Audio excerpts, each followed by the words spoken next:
खुलुमबाय लोगोफोर, दिनैनि भिडिअ'आ जागोन BTR नि जिल्लाफोरखौ माब्ला दानाय जादोंमोन। बाक्साखौ दादोंमोन 1 जुन 2004 मायथाइयाव बरपेटा, नलबारि आरो कामरुप जिल्लानिफ्राय बोखावनाय जादोंमोन। बेनि एरियाया दा दङ 1573 किल'मिटार स्कुवेर।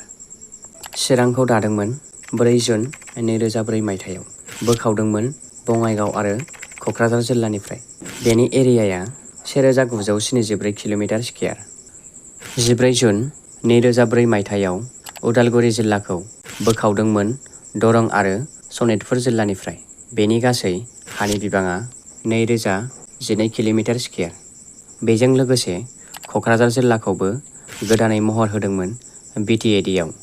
बेनि गासै हानि बिबाङा 3169 किल'मिटार स्कुवेर। तामुलपुर जिल्लाखौ दादोंमोन 23 जानुवारि 2022 मायथाइयाव बोखावदोंमोन बाक्सा जिल्लानिफ्राय।